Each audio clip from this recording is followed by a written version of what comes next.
د کاروبار لپاره نبی علیہ الصلوۃ والسلام یو بهترینه طریقه خودلې دا د غیر زیات فضیلت بیان شوی هغه ته وی اقاله. اقاله دي ته ویل کېږي چې یو انسان یو دکاندار یو کاروباري سړی یو کلاینټ ګاګ باندې یو شی خرڅ کو او هغه سړی هغه چیز واپس راوړي. مثلا بچی له وړي د بچی خوښ نشو، خځې له وړي د غسوټي خوښ نشو، یا کوړته کتلی نو هغه شی داسې نالیدې وړي او نادیدې وړي چې کوړته او کتلو هغه سیدی فولاو کو نه خوښ شو، واپس دکاندار ته راوړي او هغه دکاندار په خندا خوشحالي سره د دا شی واپس کی د دې څه فضیلت دی.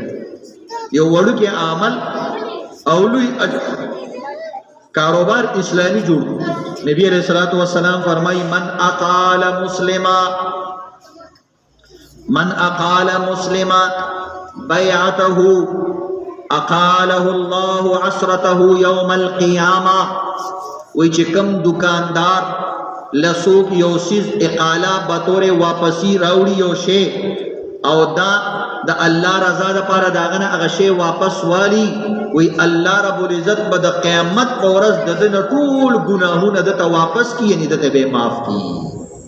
دا به داسې لکه چې تا ګناهونه نه دي کړي. د دې وجه عزت مندو د دې خیال ساتل پکای. من اقال نادما اقاله الله نفسه يوم القيامه. بل حدیث کې راځي چې کوم انسان یو گا کولا پریشان رااله او نادم رااله،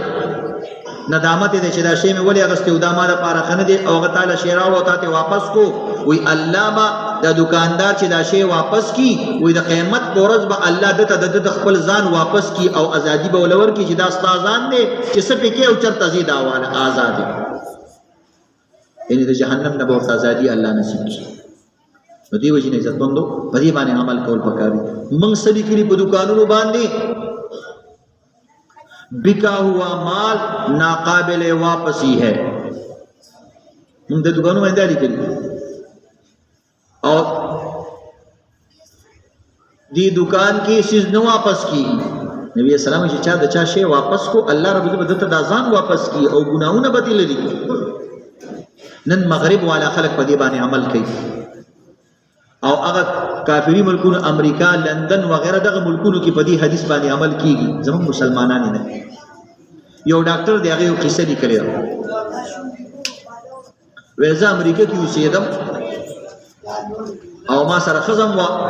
او دا غوږی چې کوم مشهور دکان دی والمارت، دا هغه مشهور یو شاپینګ مال دی،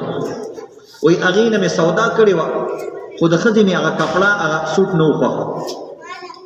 نو ما ته خزوي چې دی دکان ته د مال واپس کو. موږ د پاکستان نه تلو، د پاکستان دکانونو کې خدای نشته چې سیده واپس ورلو نو داخله در باندې ماته او دومره کنځلي درته وکي چې ته بشمارل هم نشي او دومره باندې در پورې او خاندي چې ذلیل والته نه واپس راځي او د قمقل او د شوده په نظر بدرته ګوري چې دته د خیال دی شی واپس کا، مال واپس کا، ولې خیر شکنه ستاسو کور نه مال راځي او موږ صرف تا ته نه استیو سو. دا خبرې کیږي.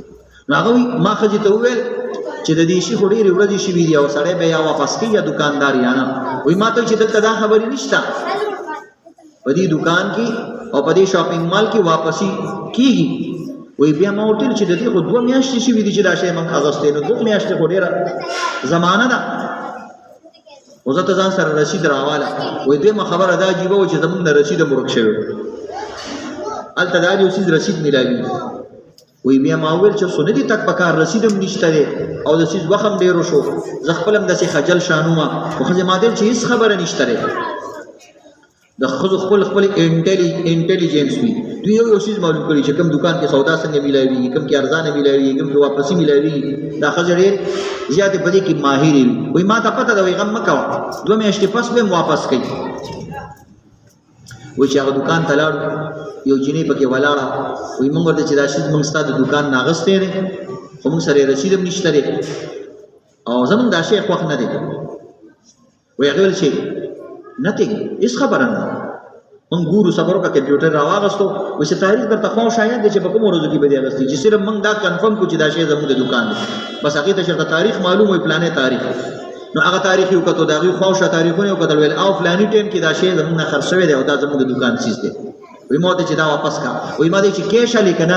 تبدیله بدله وی ما چې نه کیش می پکار دی وی هغه له کیش پیسې راک هغه چې نایس شاپینګ هغه چې نه هیڅ خبره نه او دا خو ډېر خبره شو چې تاسو راوړو او زمونږ سیستا خوښ نه دی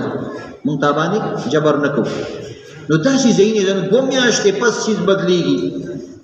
دلته 2 منټه پس چې سیس دسي واري او د دکان نه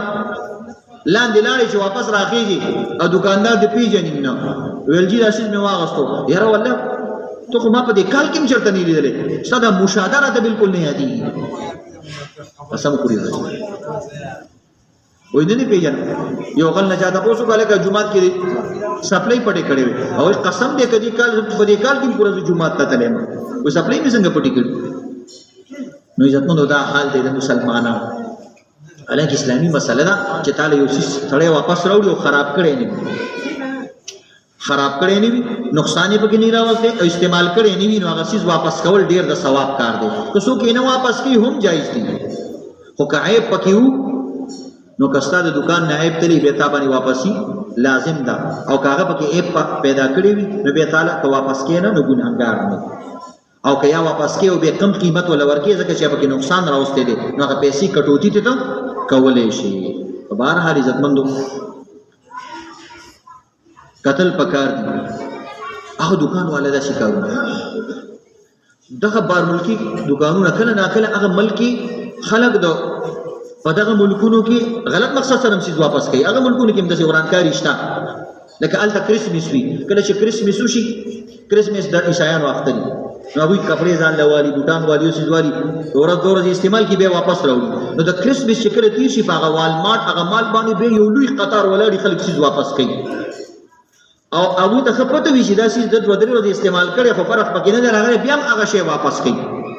چې تپوس دې وکړي چې دا ته ولې واپس کوې هغه یې مړه خیر دې څه چلو شو دا کم کسان چې دا په دې پوره کال کې دا چیز واپس کوي دا ټول 4-5% خلک دي او زما 100% دکانداری کیږي نو که یو 4-5% په کال کې خلکو چیز واپس کو نو څه چلو شو خو موږ خپل ریکارډ نه خرابو موږ خپل اعتماد نه خرابو موږ خپل ګاګ نه خرابو د دې لپاره وی دا کار کوي نو ته پته وي چې دا سړی په بد نیت باندې دا چیز واپس کوي خو زموږ ملکونو کې داسې کله ناکله نشم کېدی که چاته دې مکمل